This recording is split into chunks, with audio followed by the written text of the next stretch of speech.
You will hear a conversation between two students about buying a used car. First, you have some time to look at questions 1 to 6.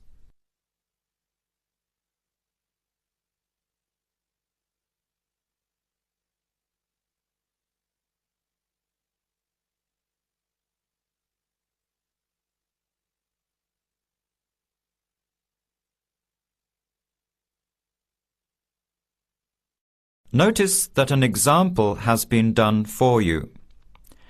This time only, the conversation relating to the example will be played first.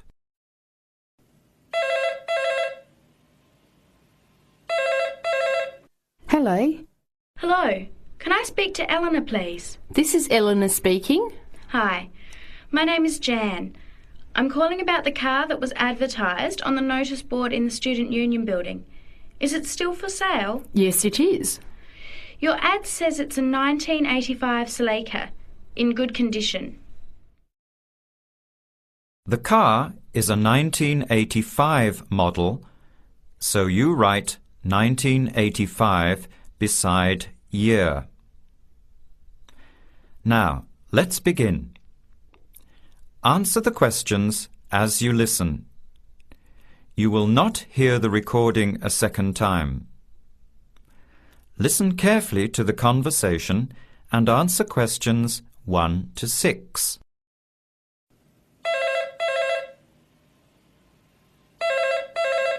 Hello. Hello. Can I speak to Eleanor, please? This is Eleanor speaking. Hi. My name is Jan. I'm calling about the car that was advertised on the notice board in the Student Union building. Is it still for sale? Yes, it is. Your ad says it's a 1985 Celica, in good condition. It's old, but it has been well looked after. My family has had the car for 10 years. I'm just the third owner and my mother had it before me, so we know its history. We've got all the receipts and records.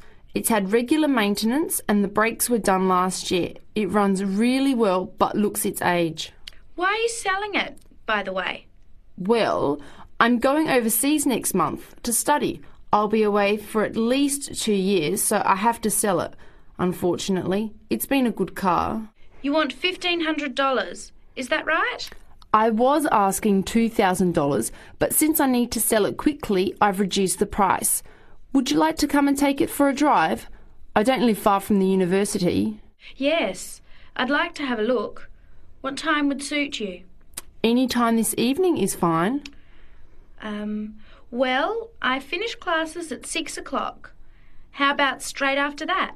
Say 6:30? Great, I'll give you directions. When you leave the main gate of the university, turn left on South Road and keep going until you get to the Grand Cinema. Take the first right, that's Princess Street. I'm at number 88 on the right. So it's 80 Princess Street? No, it's 88 Princess Street and the suburb is Parkwood. You'll see the car parked in front. It's the red one with the for sale sign on it. OK. Thanks, Eleanor. I'll see you later. Bye. Before you hear the rest of the conversation, you have some time to look at questions 7 to 10.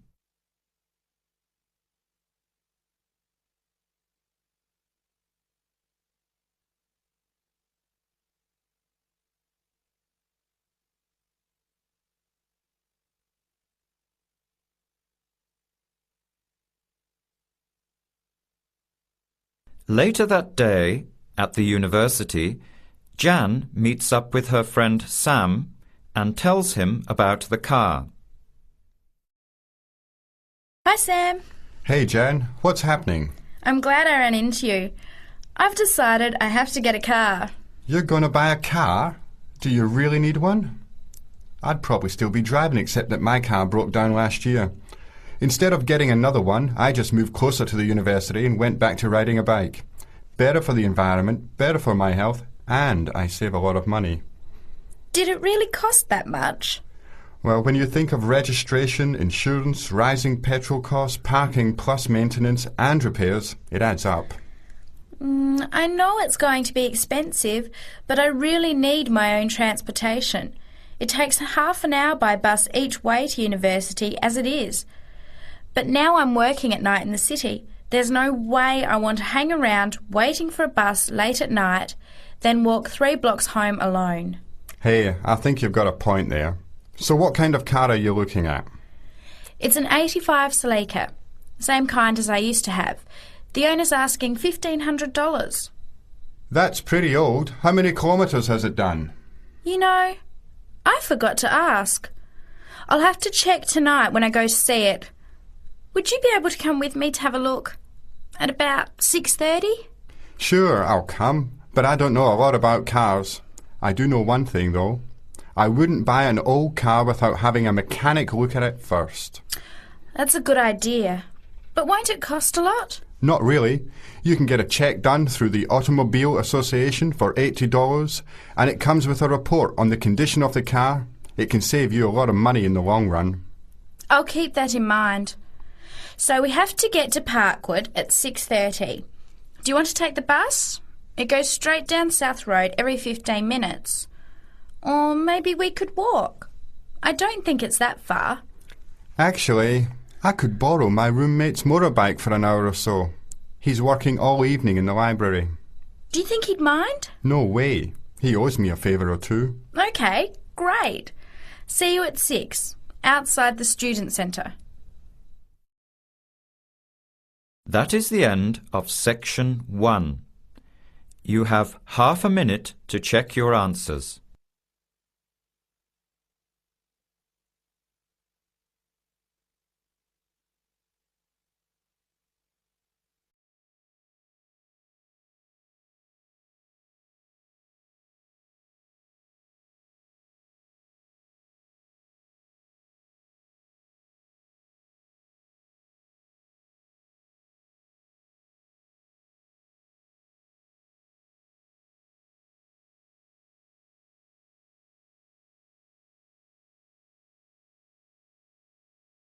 Listen to the introduction about Tower Bridge and complete the summary. Use words or phrases from the box. There are more words in the box than you need. First, you have some time to read the questions.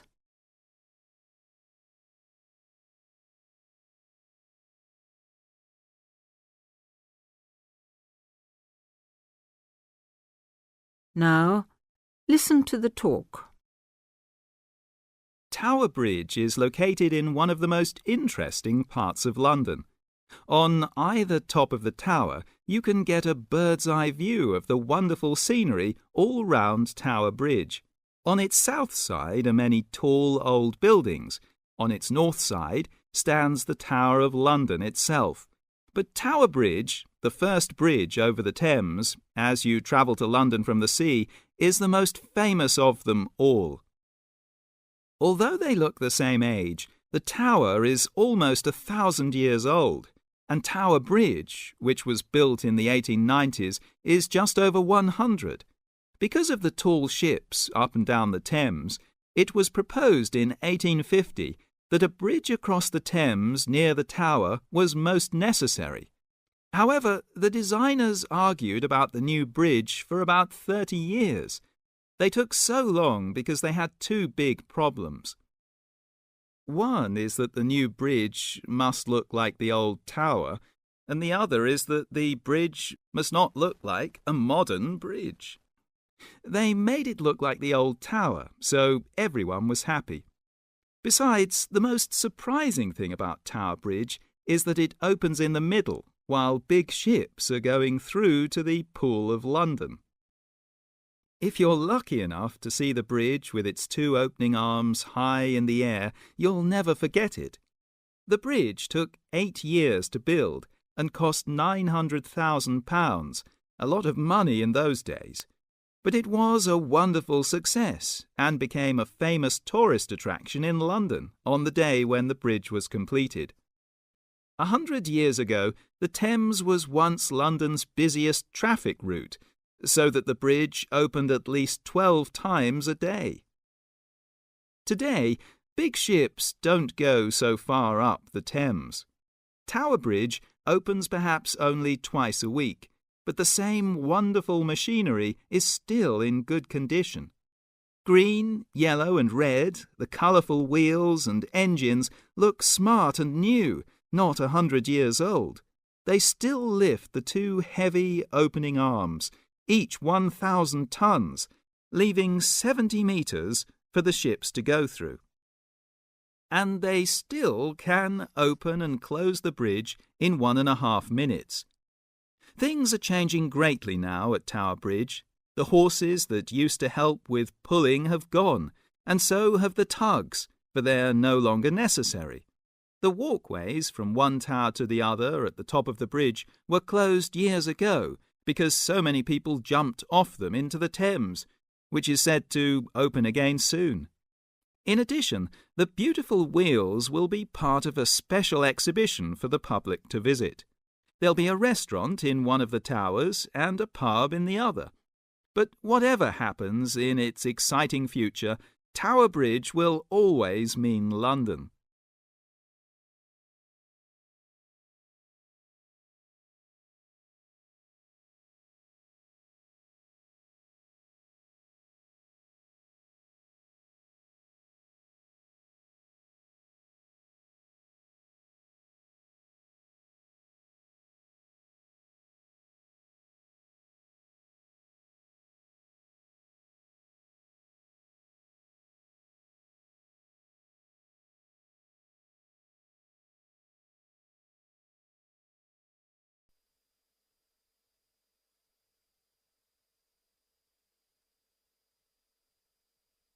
Now turn to Section 3.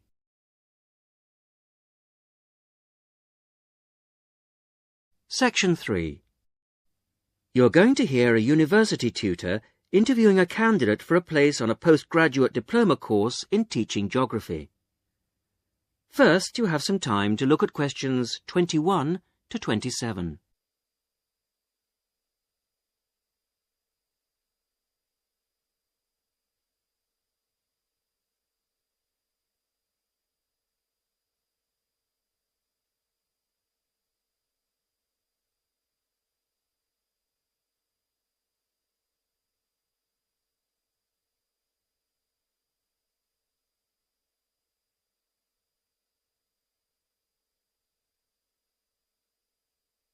Now listen carefully to the first part of the interview and answer questions 21 to 27.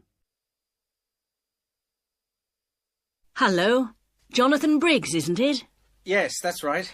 Do come in and sit down. Thanks. Right. Well, Jonathan, as we explained in your letter, in this part of the interview, we like to talk through your application form, your experience to date, etc. And then in the second part, you go for a group interview. Group interview, yes, I understand. So, your first degree was in economics? Yes, but I also did politics as a major strand. Mm-hmm. And you graduated in 1989. And I see you've been doing some teaching. Yes, I worked as a volunteer teacher in West Africa. I was there for almost 3 years in total, from 1990 to 1992. How interesting. What organisation was that with? It's not one of the major ones. It's called Teach South. Oh, right. Yes, I have heard of it. It operates in several African countries, doesn't it? And what kind of school was it? A rural cooperative.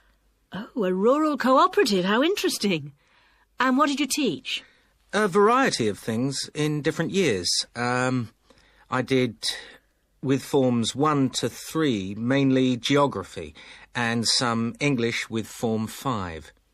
Then, in my final year, I took on some agricultural science with the top year. That's form 6. Right. Quite a variety, then. I also ran the school farm. How interesting. Before the interview continues, you have some time to look at questions 28 to 30.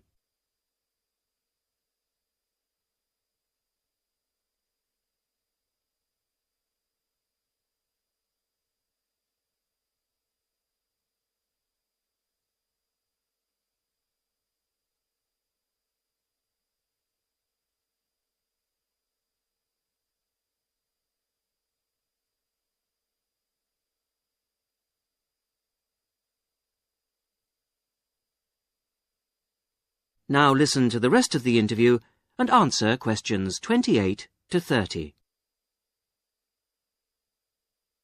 And how did you find the whole experience? I'll be honest with you. At the end of the first year, I really wanted to leave and come home. Oh, why was that? Well, I was very homesick at first and missed my family. Oh, yes, I can understand that. And I also found it frustrating to have so few teaching resources. But I did decide to stay, and in the end I extended my tour to a third year. Right. Things must have looked up then. Yes, we set up a very successful project, breeding cattle to sell locally. Really? And then, after a lot of hard work, we finally got funds for new farm buildings. And you wanted to see things through? Uh-huh. And that's why you want to train to teach geography? Yes. I've had a couple of jobs since then, but I now realise I like teaching best. And I chose geography because it's my favourite subject. And also because I think it has so many useful applications. Well, you certainly have had some interesting work experience. I'll ask you now to go on to the next stage of the interview.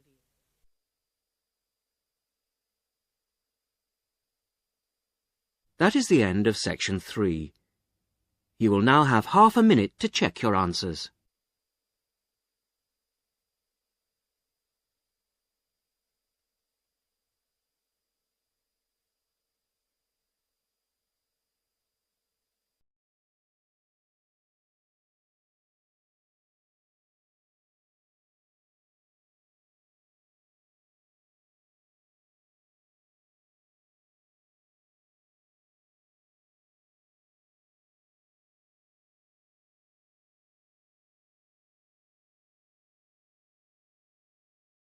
Now turn to Section 4.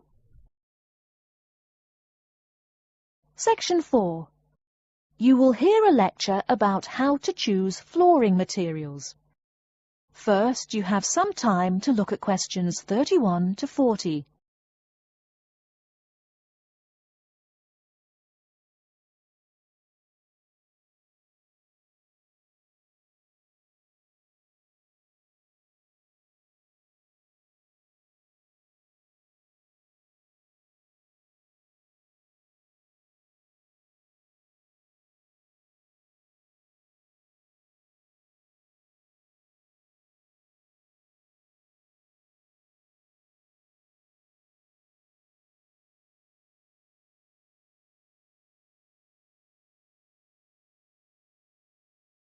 Now listen carefully and answer questions 31 to 40.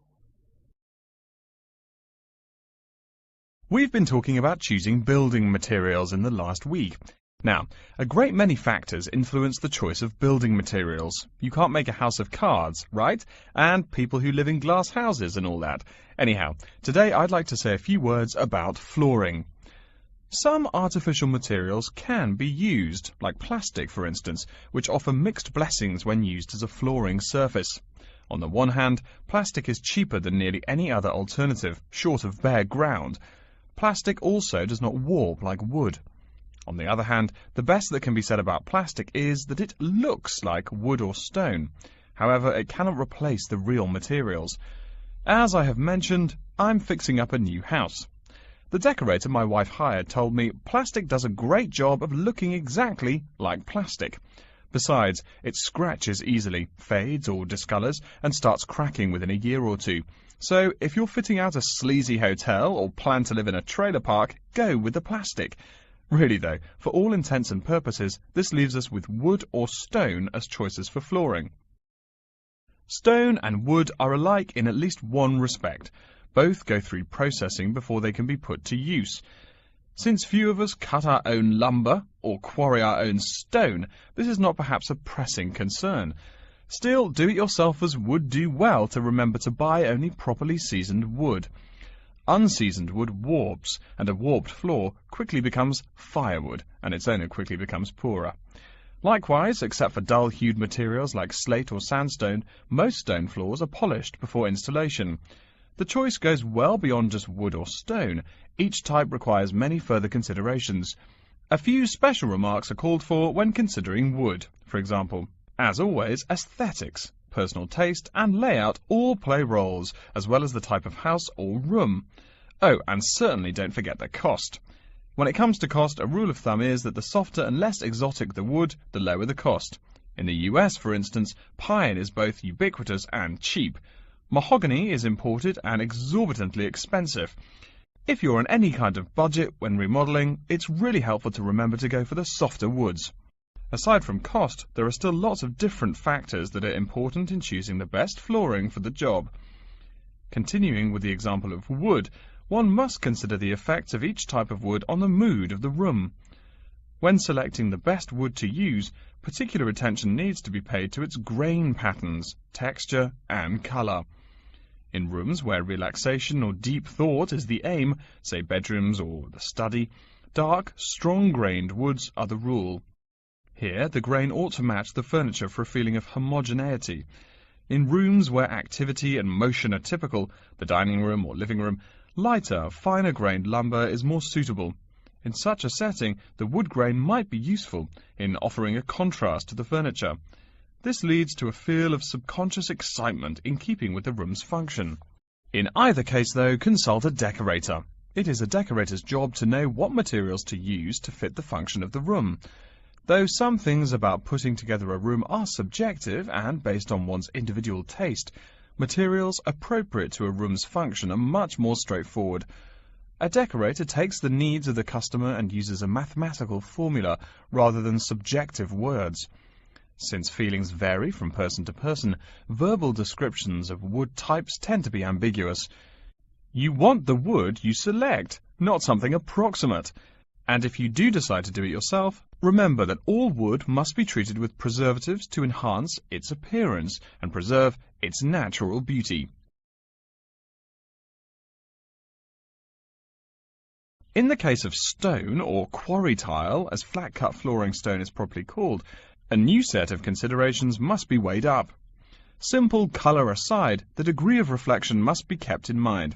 This is called the reflectance rate, which is expressed in a number between 0.0 and 1.0, depending on the amount of light it reflects.